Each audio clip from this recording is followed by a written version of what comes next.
Hi, Scott Machine Gun Dad. Welcome back to another episode of I've Got This Gun on the Wall. In this case, if you saw the header, it was my German Luger. This is the beastie right here. It's in .30 Luger, so I don't think it's a military gun. So let me tell you the story. I always have a story. I was working at a gun shop. A gentleman brought in two Lugers. This one and one in 9. Of course, Daddy brought them home from the war. Somebody else that worked at the shop bought the 9. I bought the 30. I should have bought the 9, but I bought the 30.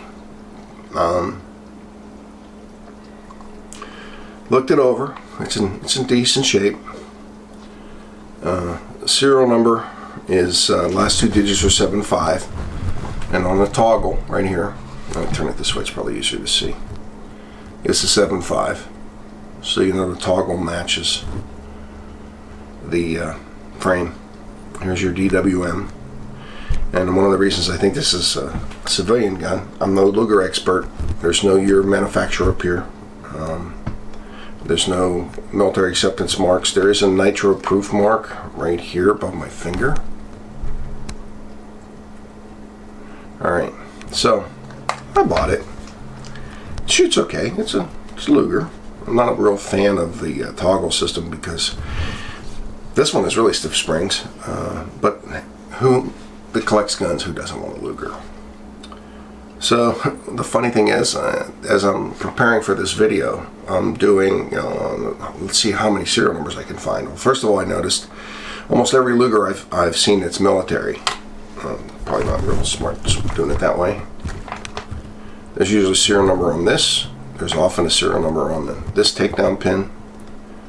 And of course, as I said, most of the Lugers I've seen, which are World War I Lugers, have this like a 1940, 1918, and then between the war they had double stamps.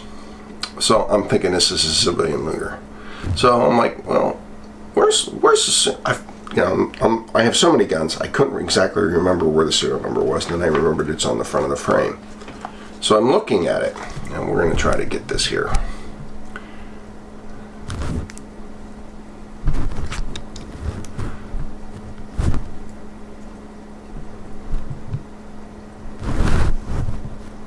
Right there is the serial number. You can see the last 2 digits are 75. I don't know if it's hard to see on our little camera screen. Hopefully you can see it. Below it is the word Germany. So what does it tell you about this gun? This gun is an import. But it doesn't say Century Arms or Inner Ordnance or whatever and then Germany. It just says Germany. So more than likely this is an early import. Right after the '68 Gun Control Act, they hadn't really firmed up the import marking, so I would say probably in the 70s, somewhere around there.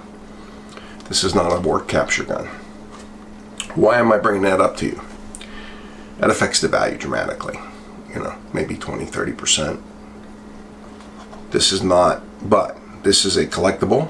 It's still valuable. All matching serial numbers, commercials at Luger. I brought the Germany marking up because in my Mauser video series I brought up that when importing was first required to put country of origin on the guns, they did their very best to hide the import mark, the Germany, because you gotta think this is 1970s, all right, 1970s, late 60s. That's only 25 years after the war ended, so it was very easy if you could get an import gun with no import marks to say Daddy brought it home from the war. So once they started putting import marks on it, there became a price differential between actual capture guns and imported guns.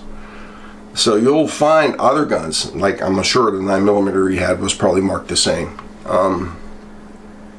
It's something to watch for. Now, does the gun shoot good? It shoots like a Luger, and I'm going to show you. I'm outside with the Luger. This is an aftermarket magazine, only has 6 rounds in it. See if it actually picks it up. Seems like it did. Put it on fire.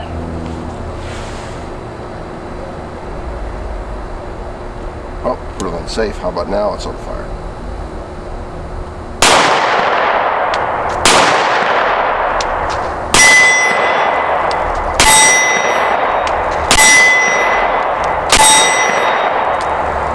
this gun's punking on a fence post at 25 feet. Factory mag with 7 rounds.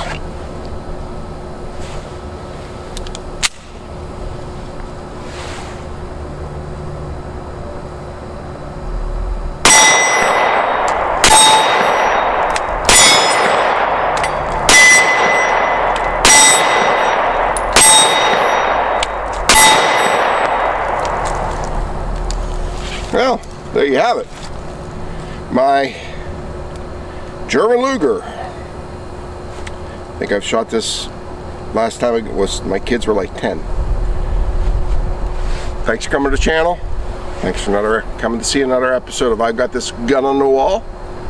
Like and subscribe, follow me on Rumble. As always, stay safe out there.